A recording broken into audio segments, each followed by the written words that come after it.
안녕하세요. 백목사의 시사브리핑입니다.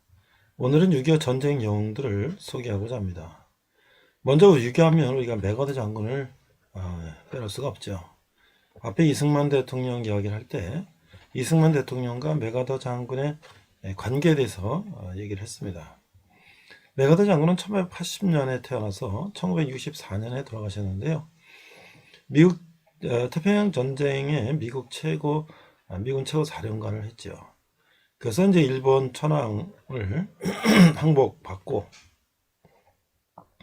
일본의 군국주의를 이제 무너뜨린 그런 주인공이 됐습니다. 6.25 전쟁에는 유엔군 최고 사령관으로 부임해서 한국 전쟁을 참전하였고 인천 상륙작전을 지해서 우리 거의 이제 대구 부산만 남았던 우리나라를 다시 역전시켜서 이제 저 압록강까지 올라갔죠. 하지만 이제 중공군과의 전면전을 앞두고 메가더 장군은 이제 원자탄을 사용할 것을 주장하였지만 당시 트루만 대통령은 그걸 반대해서 결국 해임되고 돌아왔죠. 미국에 돌아왔을 때 모든 미국 시민들이 메가더 장군을 환영하는 그 퍼레이드는 대단한 장관이죠. 특히 이제 미국 의회에서 마지막 연설을 하는데 우리가 잘 알고 있는 노병은 죽지 않는다. 다만 사라질 뿐이다. 라는 말을 남겼죠. 우리나라의 인천 자유공원에 메가더 장군 동상이 있습니다. 메가더 장군의 인천 상륙작전을 기념하기 위한 것이었죠. 수십 년 동안 있었는데 몇 년 전에 일부 단체들이 그 메가더 장군 동상을 무너뜨리는 그런 일들을 했었죠. 참 어처구니 없는 일이죠. 우리나라를 구한 장군을 우리나라 사람들이 이념이 다르다고 그 은인의 동상을 무너뜨린다는 것은 참 오늘 어떻게 미국 사람들이 이 한국을 바라볼까 그런 생각이 들고 우리 스스로도 참 부끄러운 일이죠. 자, 두 번째는 이제 우리나라에 또 빼놓을 수 없는 백선엽 장군이죠. 1920년에서 2020년 우리나라 100세를 사시고 돌아가셨어요. 만주 육군 군관학교를 졸업하시고 간도 특설대라는 이제 그 일제에 이제 그 군대에 있었단 말이죠. 그래서 이제 그걸 이제 많이 또 이제 비판을 하고 있죠. 그러나 이제 해방 이후에 조마지 선생이 비서를 하다가 공산군이 이제 들어오니까 월남을 해서 육군에 들어갔고 6.25 때는 이제 일사단장을 했고 또 이제 북한에 이제 밀려갖고 다부동 전투에서 이제 전공을 세우고 32세에 대한민국 최초의 대장 별 4개가 됐단 말이죠. 32살에. 그래서 태국 무공원장과 미국 은성 무공원장을 받았다. 휴전 회담 때도 한국 측 대표로 했었고 예편에는 교통부 장관 또 대사를 역임하셨어요. 최근에 2020년에 돌아가셨는데 우리 현직 대통령이 우리 6.25의 영웅을 그 조문을 하지 않은 참 그런 안타까운 일도 있죠. 우리나라를 6.25 전쟁의 패배에서 건진 메가더 장군, 한국의 전쟁영 백선 장군 있는데 그분이 돌아가셨는데 거기를 현직 대통령이 안 간다는 거 참 여기에서 보면 이걸 어떻게 생각할까요? 자, 여기 사진을 제가 찾아보니까 이런 말이 있어요. 1950년 8월 20일 날 백선엽 장군이 얘기한 거예요. Look, isn't the US troop from across the globe fighting there to help us? 자, 봐라. 지금 미국 군대는 지구를 이 반대편에서 건너와서 우리를 돕기 위해서 지금 싸우고 있지 않느냐. It is a shame to say that we will abandon them and live alone. 우리가 만약 그들을 내버려 두고 그대로 알아서 살도록 내버려 둔다면 이거야말로 부끄러운 일이 아닌가 이런 얘기를 했어요. 참 어떻게 보면 미군이 우리를 도우러 왔는데 우린 미군을 또 도와야 된다. 자, 우리가 뭐 사실 힘도 없는데 그러나 이게 바로 동맹이죠. 이게 오늘까지 우리가 지금 휴전이 유지되는 이유가 여기 있는 거 아니겠습니까? 자, 우리가 다시 한번 이런 전쟁 영웅에 대한 재평가가 있어야 될 거예요. 자, 그 다음에 우리가 이제 책에서 하나 봤던 그런 6.25 전쟁의 내용들이 있는데요. 벤플리트 장군이 있습니다. 이분도 100세에 돌아가셨는데 이 부자가 다 한국 참전했어요. 한국전에. 그건 1952년에 4월 4일 아들이 몰고 출격한 B-26 폭격기가 그날 해주 북한 해주 부근에서 북한군의 대공포에 맞아 실종됐다는 소식을 들었어요. 그런데 이제 이 아들의 실종 소식을 들은 벤플리트 장군은 이제 원래 이제 파일럿가 이제 이렇게 비행기에 추락되면 헬기나 뭐 기타 특공대가 들어가서 그 파일럿들을 구조하지 않습니까? 그런데 이 적진에 들어갔단 말이죠. 그러면 적진에 헬기를 띄워서 거기 특공대가 들어가면 반드시 또 아군의 피해도 있죠. 자기 아들이 파일럿가 돼서 적진에 추락해서 지금 생사를 기로에 있는데 그 수색 작전을 중단하라는 거예요. 왜? 아들 때문에 더 많은 또 미군이 희생되는 것을 막기 위해서. 참 이게 그 두 부자가 한국전에 참전해서 아들이 적진에서 생사에 기로 있는데 아들을 찾지 말라. 이게 참 있을 수 있는 일입니까? 오늘날 우리가 정말 자식들을 위해서 온갖 비리나 부정을 저지르면서 자식 달려라고 한 사람들이 소위 사회 지도층이라는 사람들이 그런 행동을 하고 있는데 먼 외국에서 와가지고 자기 아들이 전쟁터에서 지금 실종 상태인데 그걸 수색하지 마라. 참 우리가 부끄럽죠. 이런 모습들을 보면. 그 다음에 이제 워커 장군 부자가 있어요. 워커 장군은 1950년 6.25 전쟁이 발발하자 미 8군 사령관으로서 인천 상륙 작전을 이제 비롯한 낙동강 전투정을 지휘했어요. 근데 이 워커 장군의 아들도 소총중대 소대장으로 참전했어요. 그래서 이제 아들 샘 워커 중위의 은성 무공훈장을 수여하려고 가다가 이 집처가 굴러가지고 불의 사고로 돌아가셨어요. 우리 저기 워커힐 호텔이 있는데 거기 워커 힐이라는 게 그 기념한 그 장소죠. 그러니까 아버지 아들이 같이 참전했고 아들이 또 소총 소대장으로 해서 그 훈장 받은 걸 아버지가 직접 주려고 가다가 아버지가 또 사망하시고 앞에 또 벤블리 장군은 또 아들이 죽고 말이죠.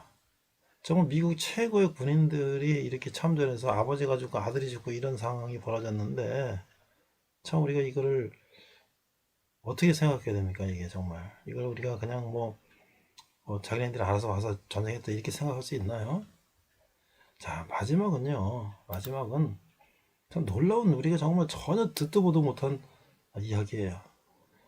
이 몽클라르 장군이라는 분이 있어요. 근데 이분은 이제 원래 그 장군이에요. 준장. 프랑스의 장군인데 이제 이분이 이제 장군은 실전에 참여하지 않잖아요. 근데 이제 전투부대를 이제 파병하니까 이 프랑스 대대가 참여하는데 자기가 준장이면은 자기가 이제 대대장을 맡을 수가 없으니까 자기 계급을 두 단계를 강등시켜 달라고 해가지고 자기가 중령으로 별 하나가 중령 무궁화 두 개를 강등하게 해달라고 그래서 그분이 프랑스 대대가 대대를 이끌고 미국 미 이사단 23연대의 예하부대인 프랑스 대대로 들어와서 우리나라 이제 전쟁에 참여했다는 거예요. 그래서 이제 무려 5배가 넘는 중공군을 격퇴하는 그런 전공을 세우죠. 참 이런 모습을 보면서 우리가 그 외에도 우리가 무수히 많은 이 전사자들, 부상자들, 특히 무명용사들, 우리 학도병들 이런 사람들이 얼마나 많은 사람들이 희생이 있어요. 또 지금도 북한에서 우리가 포로로 잡혀간 국군 포로들 그 이창호라는 분이 그 나이 거의 60, 70 돼갖고 북한을 탈출해서 넘어오지 않았습니까? 아직도 북한에 이제 거의 다 돌아가셨겠지만 남아있는 사람들을 우리가 그들을 다시 송환하는데 과연 우리 얼마나 노력하고 있나요? 그 앞으로 우리가 전쟁에 나가서 싸우다가 포로 잡히면 우리 정부가 끝까지 나를 책임진다고 하는 그런 의식이 없다면 과연 우리 병사들이 장병들이 전쟁에서 목숨 걸고 싸울 수 있을까요? 지금은 총칼을 싸우는 전쟁이 아니라 이념 전쟁의 시대가 되고 있어요. 남한 내에서도. 근데 우리가 정말 우리 크리스찬들은 무슨 생각을 하고 어떻게 한국전을 바라봐야 되는가 다시 한번 생각해보는 시간이었습니다. 이상 백목사의 시사브리핑 6.25 전쟁 영웅이었습니다. 자, 이번 시간은 우리가 모세오경 두 번째 시간으로서 아브라함에 대해서 우리가 나눠보도록 하겠습니다. 창세기 12장에서 23장까지 말씀인데요. 자, 오늘 본문은 창세기 12장 1절로 3절 말씀입니다. 우리 영어와 한글로 같이 한번 읽어보도록 하겠습니다. 여호와께서 아브라함에게 이르시다 라는 소제목이 있는데요. 12장 1절 여호와께서 아브라함에게 이르시되 너는 너희 고향과 친척과 아버지 집을 떠나 내가 네게 보여줄 땅으로 가라. 2절 내가 너로 큰 민족을 이루고 네게 복을 주어 내 이름을 창대케 하리니 너는 복이 될지라. 3절 너를 축복하는 자에게는 내가 복을 내리고 너를 저주하는 자에게는 내가 저주하리니 땅의 모든 족속이 너로 말미암아 복을 얻을 것이라 하신다라. NASB 성경엔 이렇게 되어 있습니다. 자막을 보고 같이 보도록 하겠습니다. 12장 2절 Now the Lord said to Abram, Go forth from your country and from your relatives and from your father's house to the land which I will show you. 2절 And I will make you a great nation and I will bless you and make your name great and so you shall be a blessing. 이렇게 되어 있어요. 3절 보니까 And I will bless those who bless you and the one who curse you I will curse. And in all the families of the earth shall be blessed. 이렇게 되어 있어요. 자, 이게 어려운 문장은 아닌 것 같아요. 우리가 영한 대학을 이렇게 보니까. 자, 그런데 첫 번째 갈대아 우르를 떠나게 된 하나님의 의도는 뭘까? 이 거룩함, 구별됨을 여기에서 떠나게 되는 영성이다. 그 우리가 앞서 읽은 것처럼 여호와께서 아브라함에게 이르시되 너는 너의 고향 친척과 아버지를 떠나 내가 내게 보여줄 땅으로 가라. 내가 너로 큰 민족을 이루고 내게 복을 주어 내 이름을 창대케 하리니 너는 복이 될지라. 자, 이게 출애굽기 12장 40절과 열왕기상 6장 1절을 근거로 해서 아브라함이 하나님의 부름을 받고 가나안 땅으로 들어가던 때는 나이가 75세 정도. 이게 BC 2091년 정도. 이때는 중간 청동기 시대, BC 2200에서 2000년 정도. 이때 고고학적 발굴에 의하면 아브라함이 살았던 갈대아 우르는 메소포타미아 광야의 남쪽에 위치한 상업의 중심지로서 번성을 누리던 곳이었다. 제가 2003년에 오늘 교회에서 김선원 소목사님 따라서 이라크 전쟁 중에 쿠웨이트를 넘어서 이제 이라크를 들어가서 이라크 전후복구 사업 지원하는 거하고 교회 개척 이런 것들을 15명 팀 멤버로 따라갔었어요. 근데 우리가 쿠웨이트 남쪽에서 북쪽 이라크로 들어가는 국경 넘어가서 그 당시 미군들이 점령해 있던 우리나라 광주 광역시 정도 해당하는 갈대아 우르 지역의 공항을 접수하고 그 안에 한국군 의무부대, 공병부대가 있었는데요. 그 부대 주변에 그 갈대아 우르 지역이에요. 지난해 맞으면 거기 바벨탑도 있었고요. 그 갈대아 우르 그 고향이 아주 그런데 그 당시에 벌써 몇천 년 전에 이 벽돌을 만들어서 물론 이제 아브라함이 4,000년 전이니까 그 바벨탑 질 때는 그보다 더 오래 전이겠지. 높은 10여 층 되는 그런 탑을 쌓을 정도면 그 지역이 얼마나 발달한 지역인가를 알 수가 있죠. 그래서 그 아주 풍요한 곳이었다. 근데 그것은 월신, 나나, 달의 신을 섬기는 신전이 많이 있었다라고 해요. 그래서 아브라함이 하나님의 부르심을 받은 그 아브라함은 그 부유하고 안락한 삶을 살고 있었다. 아브라함의 아버지 테라는 우상을 만드는 장사를 했는데 그 지금도 뭐 부족이라든지 이런 건 뭐 장사도 많이 벌지 않습니까? 그런 것들을 하고 안락했는데 왜 하나님은 갈대아우르에서 잘 살고 있는 아브라함. 그때는 아브라함이 아니고 아브라함이었지. 그 왜 떠나가셨고 어딘지 알 수 없는 곳으로 가셨을까? 내가 지시할 땅이라고 하는 것은 막연한 행선지로 가라고 했을까? 근데 이 잡신을 섬기는 그런, 그리고 물질적으로 안락하고 타락한 이 삶으로서는 하나님 나라를 세울 수가 없기 때문이다. 그래서 먼저 하나님께서 아브라함을 이런 타락한 환경으로부터 구별할 필요가 있었기 때문에 아브라함을 그것을 떠나고 했고, 아브라함은 그것에 순종한 것이다 라고 하는 것이죠. 하나님은 아브라함이 큰 민족을 이루고 복이 근원이 된다는 언약을 주셨어요. 아브라함의 후손이 하나님 나라를 이어가는 후사가 된다는 것이죠. 이때는 대략 BC 2100년 정도인데 갈대아 지방, 이 바벨론, 나중에 이라크 땅이 되는 거죠. 이게 바벨론 이름이. 때로는 아수르라고 하는 이 민족들이 살고 있었어요. 근데 이 갈대아, 즉 세상 나라와 구별하라고 하는 것이죠.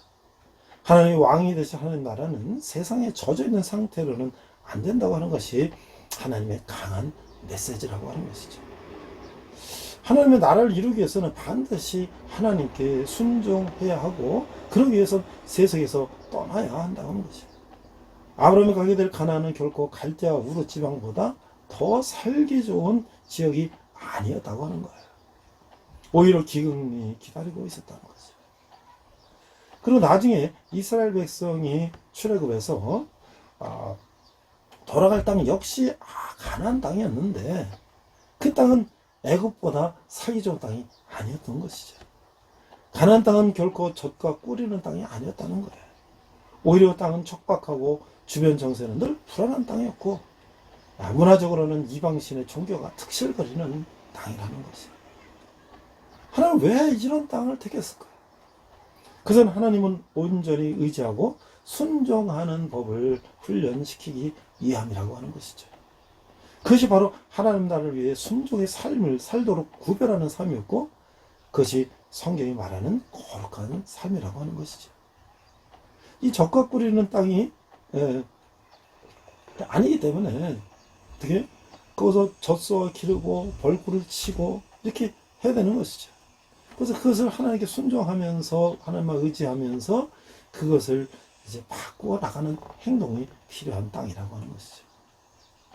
자, 이사야서 43장 18절에 19절을 보니까, 18절, 너희는 이전 일을 기억하지 말며 옛날 일을 생각하지 말라. 19절, 보라 내가 새 일을 행하려니 이제 나타낼 것이라 너희가 그것을 알지 못하겠느냐. 반드시 내가 광야의 길을 사막의 강을 내리라. 이 아브라함은 하나님의 약속을 믿는 정도가 아니라 마치 그대로 이루어진 것처럼 행동을 했다고 하는 것이죠. 그는 하란을 거쳐 가나안 땅에 들어갔고, 마침내 가나안에 도착한 이 아브라함은 두 가지 상반되는 일을 하는 것이죠. 자, 그게 무엇인가? 첫째, 그는 세겜에 도착해서 제일 먼저 하나님을 위해서 단을 쌓고 하나님께 예배를 드렸어요. 여기까지가 바로 이 순종의 아브라함이죠. 그런데 이 기근이라고 하는 시련이 오니까 하나님을 의지하지 못하고 애굽으로 그 기근을 피하려 내려갔어요. 자기가 당한 문제를 자기가 해결해 보려는 자기 중심성의 발동이라고 하는 거죠. 이것은 곧 불순종을 말하고, 자기 중심성의 아브라함은 애굽에서 또 다른 위기를 모면하려고 아내를 누이라고 속이는 실수를 저지르고 말았죠. 이 성경은 애굽의 의미를 다음같이 설명하고 있습니다.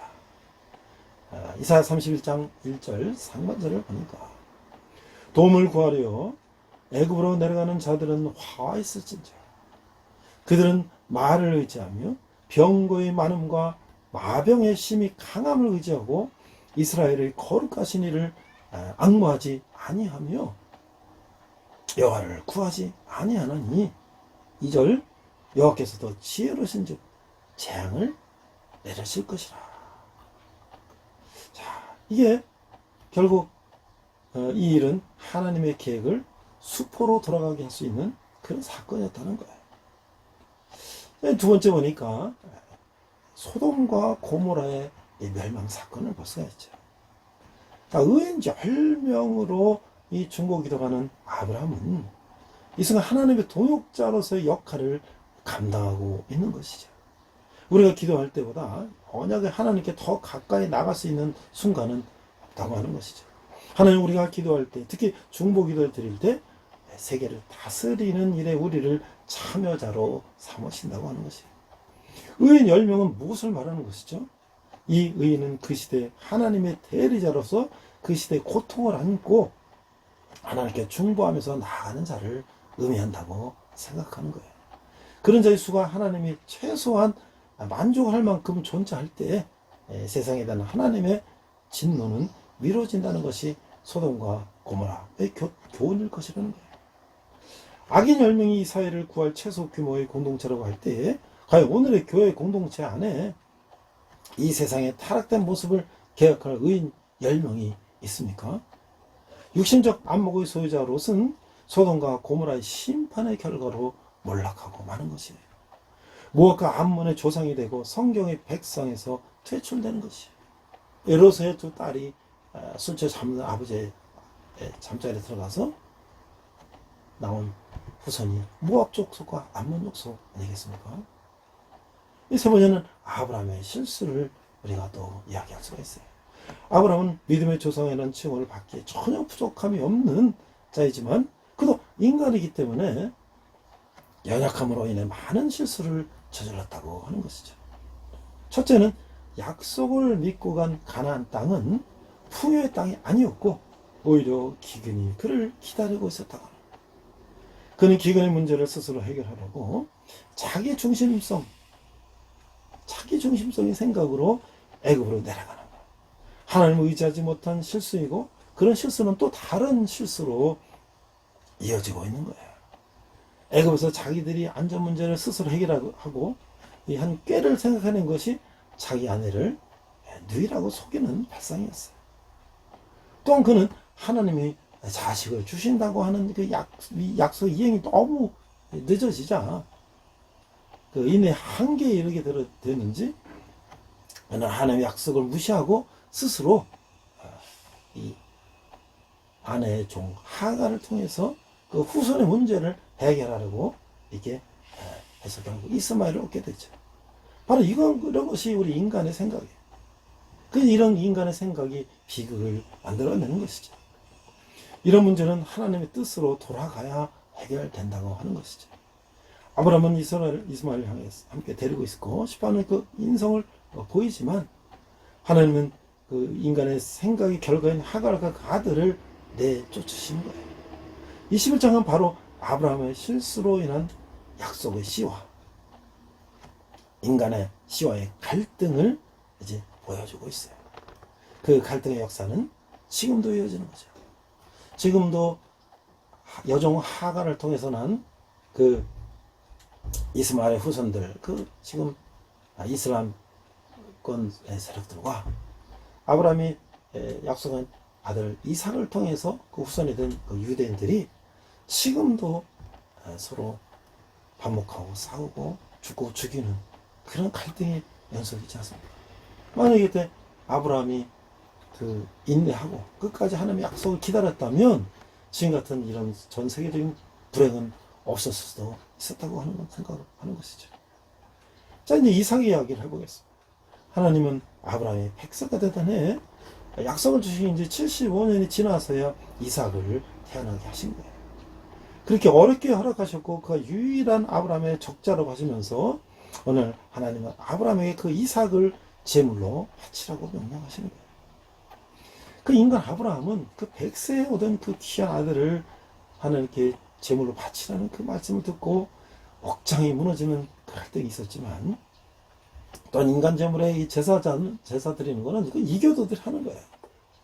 그런데 이 하나님 뜻에 맞지 않는 거지만 이게 하나님의 명령하심에 따라서 순종하게 되는 것이에요. 이게 순종, 이것이 바로 하나님의 나라를 이루는 방법이기 때문이라고 하는 것이에요. 하나님은 우리를 테스트하시죠. 하지만 우리는 그것을 우리 믿음을 확인하고 더 큰 복을 주시기 위해서 우리를 하나님이 하시는 시험은 테스트라고 하는 거예요. 그러나 사탄은 어떻게 우리를 시험하는 것은 뭐 영어로 템프테이션, 우리 유혹하는 거예요. 더 크게 된다, 더 잘 된다, 더 복준다. 그래서 그것은 언제나 하나님을 배반하고 죄를 범하게 하며 우리를 파멸로 이끄는 것이라고 하는 거예요. 아브라함의 믿음을 확인하신 하나님은 그 제사를 즉시 중단시키시고 미리 준비하신 양의 제물로 바치도록 하죠. 우리 여호와께서 준비하셨다 여호와 이레라고 합니다. 이런 하나님을 22장에서는 여호와 이레, 즉 미래를 늘 준비하고 계신다고 하는 것이죠. 그 하나님의 준비하심의 복을 누릴 수 있느냐 하는 것은 바로 우리의 믿음에 달려있다고 하는 것이죠. 왜냐하면 축복은 조건부로 오기 때문이라고 하는 거예요. 자, 이게 이제 이 톨스토이의 러시아의 대문호 소설가 톨스토이의 이 단편 이야기가 있는데요. 사람에게서 얼마나 많은 땅이 필요할까라는 그런 단편이 있어요. 그 러시아의 그 빠염이라고 하는 한 청년이 있었는데 어느 마을에 이제 소작인으로 일하고 있었어요. 가난한 청년이었습니다. 그 마을의 유지로 보이는 한 할아버지가 한 가지 제안을 합니다. 내일 아침 일찍 해가 뜨면서 해 질 때까지 밟는 땅을 다 자네에게 주겠다. 단 날이 완전히 저물기 전에 일로 와야 된다라고 하는 거지. 자, 빠염은요 너무 신이 나서 하루 종일 멀리까지 땅을 밟고 갔어요. 왜? 많이 밟을수록 그게 자기 땅이 되는 거니까. 너무나 신이 나 나머지 해지기 전에 돌아와야 한다는 걸 잊어버렸어요. 그 멀리 갔어요. 근데 아차 이제 해가 저물 때가 되니까 해가 저물기 전에 내가 그 할아버지 지주인한테 가야 되지. 그래서 그때부터 이제 거의 늦어서 이미 해지기 전까지 가기는 어렵지만 그래도 그 욕심에 죽을 힘을 내서 마을로 뛰어갔어요. 그래서 결국 그 해지기 전에 마을에 먼 거리를 달려가지고 왔지만 그는 결국 숨이 차서 그 자리에 쓰러져 죽고 말았다고 하는 것이에요. 그 마을의 유지는 그에게 묻힐 땅 한 평을 주었다는 거예요. 그가 아마 그 많은 거리를 간 것이 수천 평, 수만 평일 수도 있어요. 그러나 결국 그가 묻힐 땅은 한 평이라고 하는 것이에요. 얼마나 인간의 욕심이 허망하다는 것을 알 수가 있죠. 제가 앞서 말씀드린 것처럼 2000년 초에 갈대 우르를 제가 갔었는데 그때 저는 이제 기업에서 교육팀장하고 또 교육 전문기관에 가서 대학대학 교육팀장하고 그 당시 2000년 우리나라 IMF 구호조정할 때 김대중 대통령이 미국의 제너럴 일렉트릭의 잭 웰치 회장을 초청해서 강연을 하는 것을 제가 경영자국 팀장으로 하얏트 호텔에서 기업인 정재계 인사들 한 600명 모시고 제가 잭 웰치 회장 연설에도 진행을 했어요. 자, 그런데 이제 제가 대학에서 강의를 해야 되는데 그런 교육 전문기관에서는 그게 허락되지 않아서 저도 이제 다른 더 조그만 교육기관을 옮겨서 대학 강의를 병행할 수 있는 이제 조건으로 옮기고 있었는데 제 대학 후배가 하나 있었어요. 똑똑한 친구인데 건강이 안 좋아서 놀고 있었어요. 대기업에 있었다가 그래서 어느 날 이제 알게 됐는데 그 친구를 제가 또 교육기관을 소개해서 또 잘하고 있었어요. 근데 그 친구가 이제 나중에 저에게 같이 창업을 하자. 교육기관에. 그래서 후배가 아주 교육사업도 저보다 먼저 나와서 잘하고 있었고 해서 제가 도와주는 점도 해서 같이 창업을 했어요. 2,500만 원씩 이제 주식을 저는 이제 창업 자금을 해가지고 시작을 했는데 저는 뭐 그 당시에 이제 구조적 관계 논문도 박사학위 논문도 쓰고 기업에서 강의도 하고 있기 때문에 대기업에 가서 한 달씩 제가 강의 몇 천만 원씩 제 강의 수입을 다 회사에다가 넣고 뭐 몇백만 원도 안 되는 장월급을 받고 이렇게 처음 시작을 했어요. 그래서 우리 밑에 이제 또 직원도 몇 명 데리고 하는데 근데 이 후배가 갈수록 배신하는 거예요. 여러 가지 모습으로 배신합니다. 그리고 결국은 자기가 주도권을 잡기 위해서 형하고 같이 창업해서 시작했지만 결국 목적은 이제 형을 내쫓는 거죠. 자기가 이거 다 차지하는 거예요. 자, 계속 그런 압력을 행사하는데 제가 그때 갈대아우를 한 거예요. 아브라함이 어떻게 했나? 그래, 아브라함은 모든 걸 놓고 다 떠났지. 저는 아브라함의 심정을 가지고 이라크 이제 아울렛을 다녀온 후에 그 후배가 하도 그렇게 하니까 그냥 다 놓고 저는 떠났습니다. 제가 옛날에 근무하던 다시 대기업으로 돌아갔고 저는 또 다시 일을 했어요. 아마 그 교육 기관을 지금까지 계속 운영했으면 우리가 상당히 큰 교육 기관이 됐었고 지금까지 아주 잘하고 있었을 거예요. 그러나 혼자 욕심을 부리고 나를 내쫓고 난 그 후배는 결국은 건강 이상으로 죽고 말았어요. 그 회사도 다 파산이 됐죠. 그러니까 우리가 얼마나 인간의 욕심이라는 게, 그 친구는 믿지 않는 친구였지만 그 욕심이 얼마나 허망한 결과를 나타냅니까? 그 당시 같이 더불어서 했으면 자기도 건강을 유지하고, 그 친구는 몸이 아프기 때문에 내부적으로 회계나 이런 마케팅을 좀 하고 전 나가서 외부 활동하고 영업하고 강의하고 그랬는데 정말 안타까운 일이죠. 자, 이제 15장에서 하나님은 아브라함과 언약 조약식을, 하나님 나라를 이루시는 하나님의 열망이 언약으로 나타나는 거예요. 에덴에서의 선약과 언약, 노아의 무지개 언약, 아브라함의 언약, 모세를 통해 하나님과 맺은 신성 언약, 그리고 다윗과의 언약, 또 구약의 모든 언약은 바로 이 하나님 나라를 회복하시려는 하나님의 열망으로부터 시작된다고 하는 것이죠. 그러니까 아브라함의 언약은 하나님의 나라를 한 개인으로부터 다시 시작하는 것이고, 출애굽 시내산에서 다시 언약을 주심으로써 하나님 나라의 건설이 한 민족으로 천천히 변화되어 가는 것을 볼 수가 있다는 것이죠. 그래서 아브라함이 이렇게 중요한 것이에요. 그래서 언약과 징표로서 이제 할례라고 하는 것을 보여주셨죠. 이 성경의 언약은 언제나 하나님이 주도적이라는 거예요. 성경의 언약은 상호 계약이라는 관점에서 이해하면 안 된다고 하는 것이에요. 주도권은 언제나 하나님이 가지고 계시기 때문이라는 거예요. 그것이 바로 하나님의 주권이고 하나님의 방법으로 행하시는 하나님의 뜻을 의미하고 있는 거예요. 그래서 우리는 언제나 이것을 지켜 행할 의무가 있다고 하는 것이에요. 10장 1절에 보면 너는 내 앞에서 행하여 완전하라, 완전하라 라는 명령이 나와요. 우리가 완전해지는 것도 우리가 능력이 있어서가 아니라 하나님의 전능하신 하나님이기 때문에 우리는 그를 믿기만 하면 된다고 하는 것이에요. 이 영어 성경에서는 내 앞에서 걸어서 흠이 없게 하라. I am God Almighty. Walk before me and the blameless. 그러니까 내가 전능하신 하나님이기 때문에 내 앞에서 걸으면 해를 당하지 않을 것이다. 수치를 당하지 않을 것이다. 그래서 하나님 바로 전능하신 하나님 앞에서 걷는다는 표현은 그를 의지하고 순종한다는 거예요. 그렇게 하면 하나님께서는 약속을 이행해 주신다고 하신 것이죠. 내가 하겠다.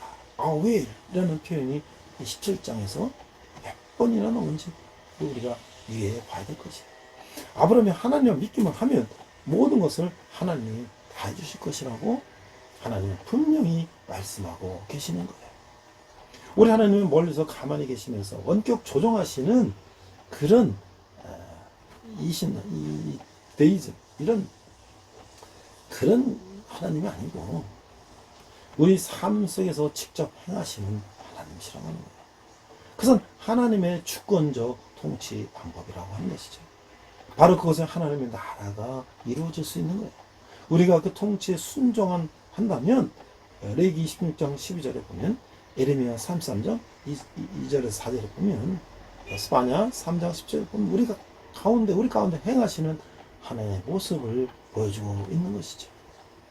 레위기 26장 12절 말씀 보니까 나는 너희 중에 행하며 너희의 하나님이 되고 너희는 내 백성이 될 것이라.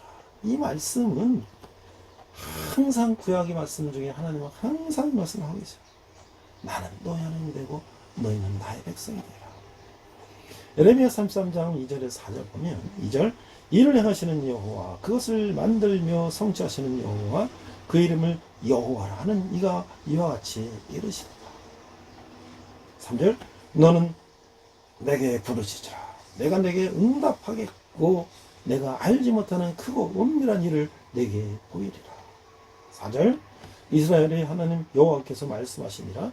우리가 이 성읍의 가옥과 유다 왕궁을 헐어서 갈대아인의 참호와 칼을 대항하여 이렇게 말씀하고 있습니다. 스바나 3장 17절에 보니까 너희 하나님 여호와가 너희 가운데 계시니 그는 구원을 베푸실 전능자시라.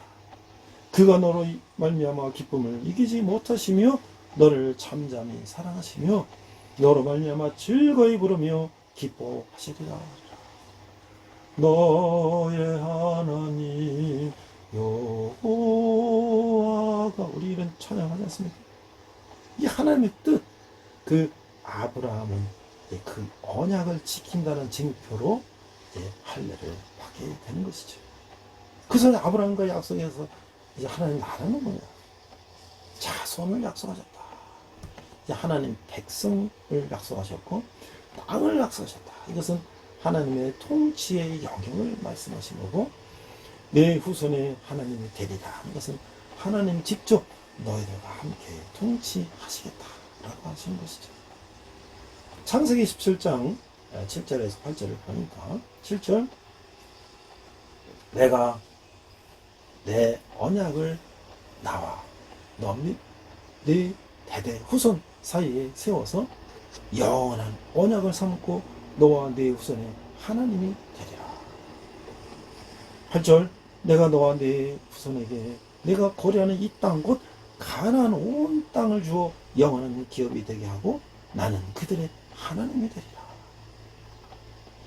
하나님이 우리의 하나님이 되시고 싶은 그 갈망이 바로 성경의 핵심이라고 합니다.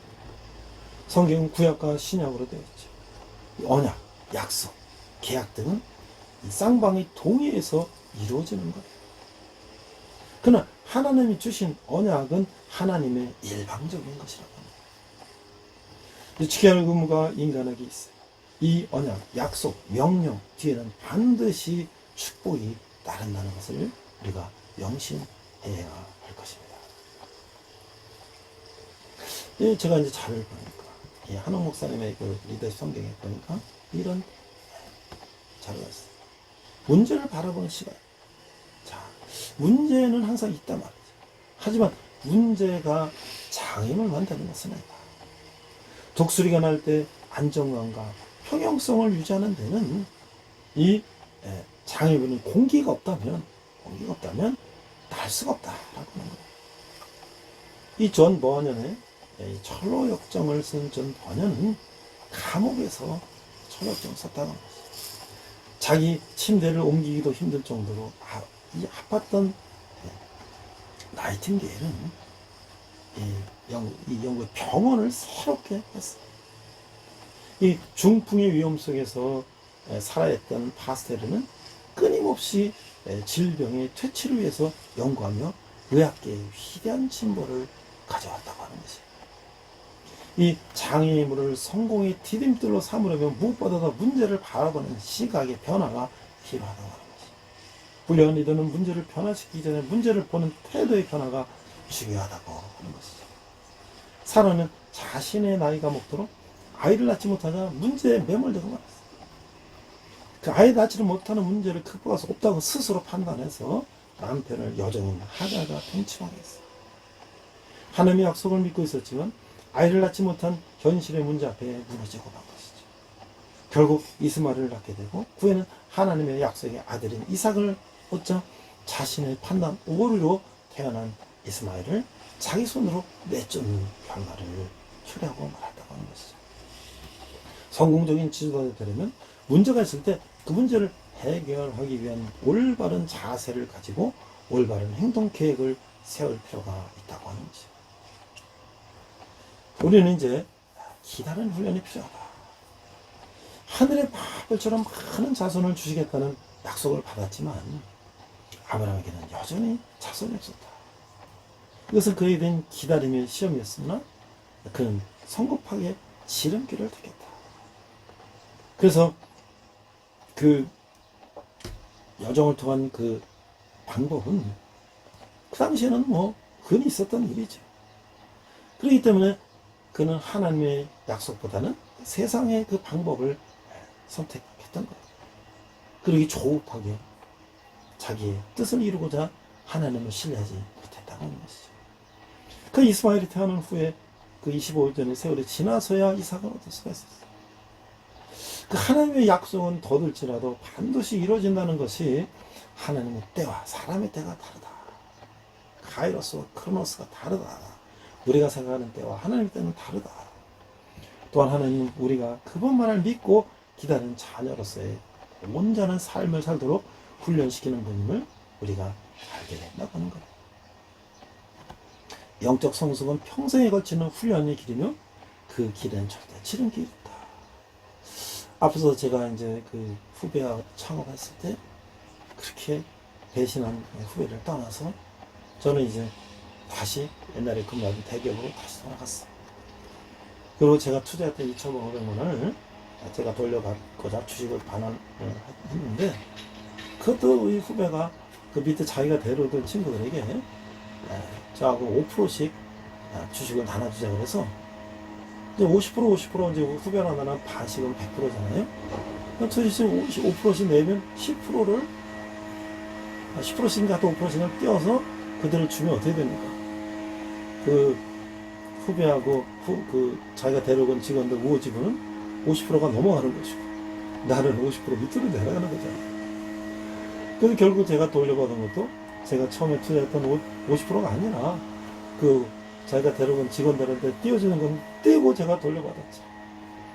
그래서 저는 그것을 돌려받고 뭐 그냥 주식 액면가 5천 원 그냥 그대로 받았어요. 받아가지고 몇 년 동안 고생했지만 그대로 받고 제가 충남 홍성에 지금 엘리마우스를 갖고 있는 곳에 땅을 샀어요. 그래서 지금 이제 그것을 제가 새로운 이제 힐링 엘리마우스로 힐링 센터라고 세웁니다. 그리고 저는 그 다음에 이제 대학 강의를 하고 또 대학 교수가 되고 또 목사가 되면서 제가 복음 전파를 위해서 이제 일하고 있어요. 저는 중간에 그런 일을 당했지만 그들과 싸우고 그들과 세상적인 방법으로 경쟁해서 제 목표를 이루는 것이 아니라 제가 다 주고 물러나오는 그런 길을 선택했어요. 자, 오늘 우리는 이제 6월 25일 6.25 주간을 맞았습니다. 우리가 6.25 주간을 맞으면서 아브라함을 생각하면서 저는 우리 나라가 건국하고 독립하는데 많은 아브라함 같은 사람들이 있었다고 하는 것을 저는 말씀드리고 싶습니다. 그 중에 중요한 사람 한 사람은 초대 대통령 이승만 대통령을 꼽을 수가 있죠. 그는 사실 왕손이라고 하고 그가 과거 급제에서 입신양명을 하게 했지만 갑오개혁이라는 걸 통해서 과거제가 폐지되고 그는 영어배우에서 해제학당을 들어가고 또 거기서 그가 이 왕정으로는 서구 열강에 비교해서 발전할 가능성이 없다. 공화정으로 바꿔야 된다고 하는 그야말로 그때 이건 정말 반체제 이런 활동을 한 것이죠. 그래서 그는 감옥에 들어갔고 감옥에서 이제 그는 죽음을 앞두고 있었는데 그가 거기서 콜레라 환자를 이렇게 돌보면서 그가 하나님을 만났고 그가 선교사님들이 보내준 책을 읽고 그가 다시 고종의 특사로 미국까지 가서 미국 대통령을 만나게 되면 거기서 이제 실패했지만 그 다시 미국의 조지 워싱턴 대학, 하버드 대학, 프린스턴 대학에서 정말 최단 시간에 그런 공부를 하고 그 총장이 미국의 대통령이 된 윌슨 대통령 자기 총장이었고 그의 많은 동료들이 미국 국무장관을 했었고 거기 자기보다 나이는 어리지만 메가더라는 그 미국의 정말 대단한 장군을 교제할 수가 있었고, 그래서 그가 임시정부와 해방을 통해서 이 땅에 왔을 때 북한의 김일성과 공산주의자들은 이 땅을 소련의 지원을 받아서 또 중공의 지원을 받아 쳐들어왔을 때 정말 이 나라는 풍전등화에 있었을 때 그가 미국 초야에다가 우리 대한민국을 지켜달라. 또 자기가 교제를 했던 그 젊은 장교 메가더 장군이 2차 세계대전에 영웅이 돼서 원수가 되어서 그가 직접 와서 이 나라를 돕고 인천 상륙작전을 통해서 이 나라가 다시 북진하고 이 완전 통일을 눈앞에 둔 그런 상황 속에서 중공군의 개입으로 결국 우리가 휴전을 했지만 우리는 이승만 대통령의 뭐 이제 부정선거, 뭐 3.15 부정선거 이런 걸 가지고 얘기하는데 물론 그것도 잘못한 것이지만 그가 우리 이 민족에게 기여한 것을 생각하면 이 얼마나 대단한 일인가. 그가 만약에 그 1년만 먼저 과거 시험을 합격해서 조선의 대신으로 있었으면 과연 그가 미국을 유학 갈 수가 있었고 감옥을 갈 수가 있었고 메가더나 윌슨 대통령이나 미국의 국무장관이나 이런 사람들을 만날 수 있었을까. 그는 역시 조선의 관리 중에 한 명으로 끝나지 않았을까. 하나님은 그 아브라함처럼 그 이승만이라고 하는 사람을 세워서 이 나라를 자유민주주의 시장경제 한미동맹 이런 자유번영국가의 초석을 닦은 것이지. 그는 초등학교 의무교육을 주지. 사실 그때 뭐 먹고 살기도 힘든데 아이들 집에서 일 시키고 농사 시키지 누가 아이들 학교 보내겠습니까? 그러나 그걸 강제적으로 아이들 학교 보내게 하고 토지 무상 분배를 통해 유상 분배죠. 유상물소 유상 분배. 그래서 토지를 다 소작인들에게 나눠줬을 때 그들이 이제 중산층으로 발전할 수가 있었고 그들이 자식들을 대학을 보낼 수가 있었고 그것이 7, 80년대에 이 나라가 경제 부흥하는데 중요한 역할을 하게 됐다. 또 저는 이제 백선엽 장군 같은 사람들도 그 젊은 나이에 사성장군이 돼서 이 다부동 전투 낙동강 전선에서 거의 이제 우리가 이제 거기서 끝나면 이제 부산까지 밀려나가면 완전 적화 통일이 되는 그런 절체절명의 시대에서 그 젊은 장군이 말이죠.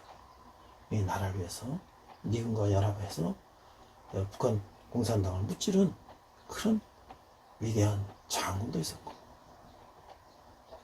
그 다음에 이제 또 우리가 정말 이 6.25 전쟁 중에는 우리가 알지 못하는 앞서서 제가 영상을 통해서 6.25 전쟁 영웅들을 통해서 보여줬지만 벤플리트 장군이라든지 워커 장군들 이런 사람들은 부자가 6.25 참전 어떻게 우리가 외국에 가서 알지도 못하는 저 변방의 조그만 나라를 도우러 가는데 그 장군의 아들과 함께 전쟁을 참전했어요. 지금 우리는 조그만 건설이 있다가 조그만 돈이 있다고 하면 자식들 상할까봐 군대 한 번 내고 뭐 여러 가지 방법으로 그걸 기피하고 또 군대에서 그 계율을 무너뜨리고 그 자기 자식을 챙기는 그런 사람들이 소위 우리가 정치인들, 정책의 위정자들, 사회 지도층이라고 하는 부끄러운 모습을 우리가 보고 있는데 그들은 자기 아들과 함께 전쟁에 참여를 해서 본인이 죽거나 자식들이 전사하거나 이런 사람들을 보고 있다는 것이죠. 제가 지금 마지막으로 가장 그 기억에 남는 장군은 이 프랑스의 장군. 그는 사실 장군인데 이 대대장급으로 전투부대를 이끌기 위해서 프랑스는 대대를 파병했기 때문에 장군이 자기 계급을 강등시켜서 장군에서 영관급 장교로 강등을 시켜서 대대병력을 이끌고 미군 이 연대 예하에 대대급으로 참전해서 6.25 참전에 우리를 도왔다고 합니다. 아무리 전쟁에 참여해서 실제 전투부대를 지휘한다 하더라도 자기 계급을 장군에서 강등을 해 갖고 온다는 게 이게 상상이 날 수 있는 일이에요. 정말 우리가 이 전 세계 아브라함 같은 사람들 그들은 이 땅이 어디 변방에 있는 정말 이 알지 못하는 그런 땅에 오직 자유민주주의를 지키기 위해서 그가 자기의 편한 지위, 자기의 편한 직책, 자기의 모든 것을 다 내려놓고 이 땅에 왔다고 하는 것이죠. 그래서 그들의 노력 덕분에 이 나라는 이제 휴전된 상태에 반 남았지만 세계 거의 꼴찌의 국가에서 70년을 만에 세계 10위권, 이제는 한 7위권에 가던 경제 대국이 됐다고 하는 것은 이건 정말 그들의 많은 사람들은 크리스찬이고 또 이 땅에서 함께 그들과 동행했던 많은 사람들은 크리스찬이고 특별히 하나님의 축복을 받은 이 땅이 아닌가. 그래서 우리가 남은 목표는 무엇인가? 우리가 그들에게 복음의 빚진 것을 갚는 우리가 되어야 될 것입니다. 기도하겠습니다. 하나님 아버지의 은혜를 감사합니다. 오늘 아브라함은 갈 바를 알지 못했지만 하나님이 명하신 걸 가고 그가 믿음의 초상이 되고 축복을 받았습니다. 우리도 인생길 가운데 우리가 갈 바를 알지 못하지만 하나님께 묻고 하나님께 가는 곳을 가는 우리들 되게 하여 주시옵소서. 감사드리며 예수님 이름으로 기도했습니다. 아멘.